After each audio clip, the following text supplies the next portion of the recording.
नमस्कार। आप सभी को इंडियन साइंस कांग्रेस के आयोजन के लिए बहुत बहुत बधाई। अगले 25 वर्षों में भारत जिस ऊंचाई पर होगा उसमें भारत की वैज्ञानिक शक्ति की भूमिका बहुत अहम होगी।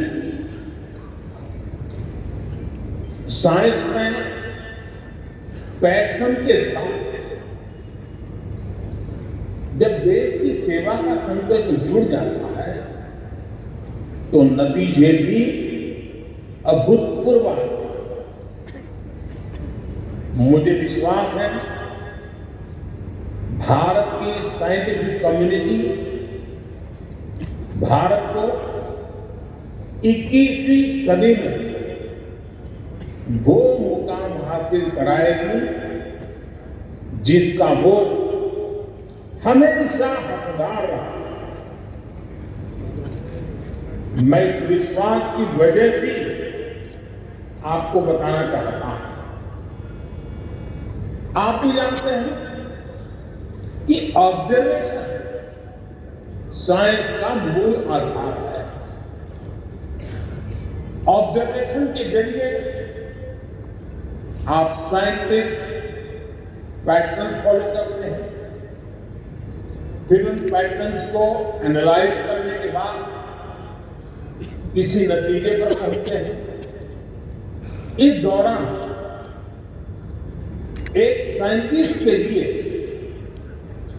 हर कदम पर डेटा जुटाना और उसे एनालाइज करना बहुत महत्वपूर्ण होता है।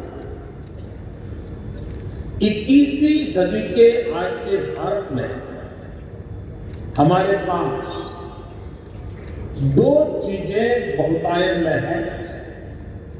पहली डेटा और दूसरी टेक्नोलॉजी।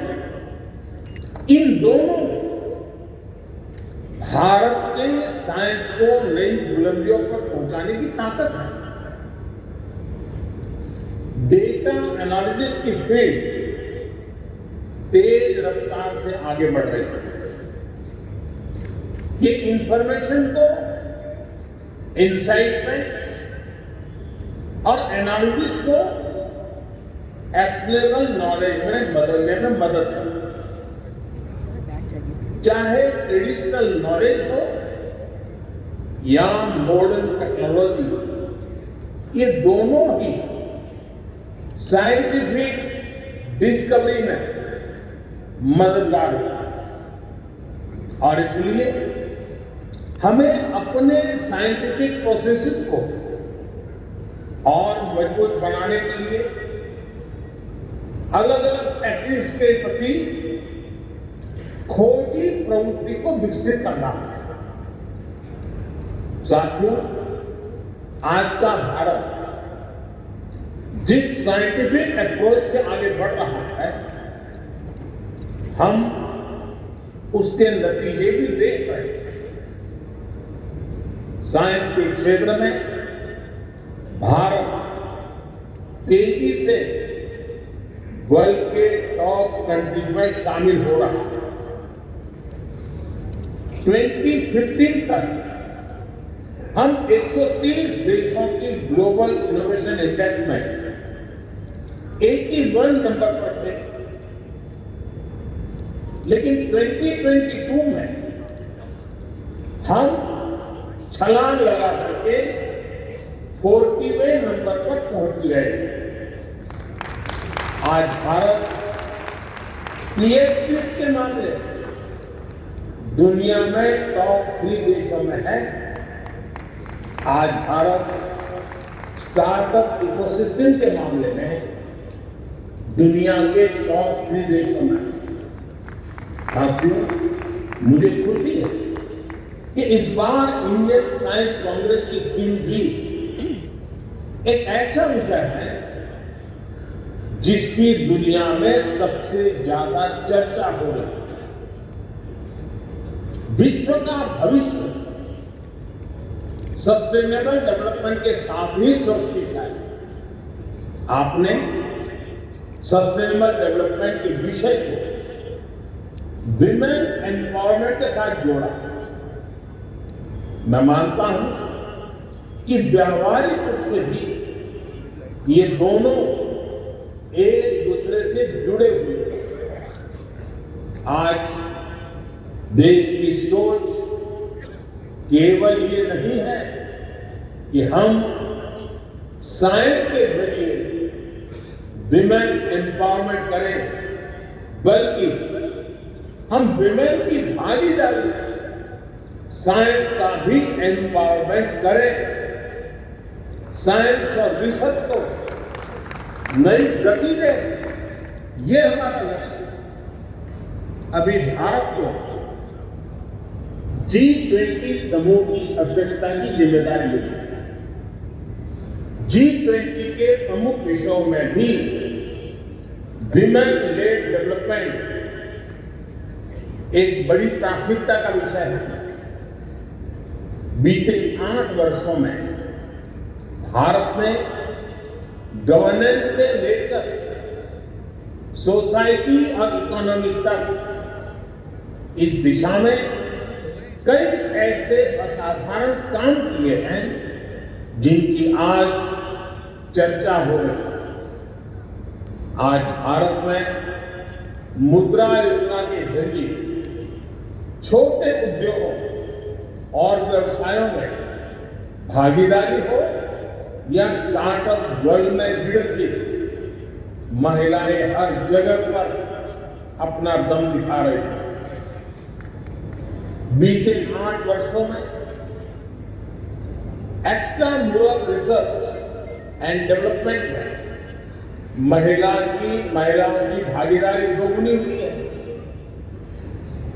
महिलाओं की ये बढ़ती भागीदारी इस बात का प्रमाण है कि समाज भी आगे बढ़ रहा है और देश में साइंस भी आगे बढ़ रही है। साथियों, किसी भी वैज्ञानिक के लिए असल चुनौती यही होती है कि वो अपने नॉलेज को ऐसे एप्लीकेशन में बदल दें जिससे दुनिया की मदद हो सके। जब साइंटिस्ट अपने प्रयोगों से गुजरता है तो उसके मन में यही सवाल रहते हैं कि क्या इससे लोगों का जीवन बेहतर होगा या उनकी खोज से विश्व की जरूरतें पूरी होगी। साइंस के प्रयास बड़ी उपलब्धियों में तभी बदल सकते हैं जब वो लैब से निकलकर लैंड तक पहुंचे, जब उसका प्रभाव ग्लोबल से लेकर ग्रासरूट तक हो, जब उसका विस्तार जर्नल से लेकर जमीन तक हो, जब उससे बदलाव रिसर्च से होते हुए रियल लाइफ में दिखने लगे। साथियों, जब साइंस की बड़ी उपलब्धियां एक्सपेरिमेंट से लेकर लोगों के एक्सपीरियंस तक का सफर तय करते हैं तो इससे एक अहम संदेश जाता है। ये बात युवाओं को बहुत प्रभावित करती है। वो सोचते हैं कि साइंस के जरिए वो पूरी दुनिया को प्रभावित कर सकते हैं।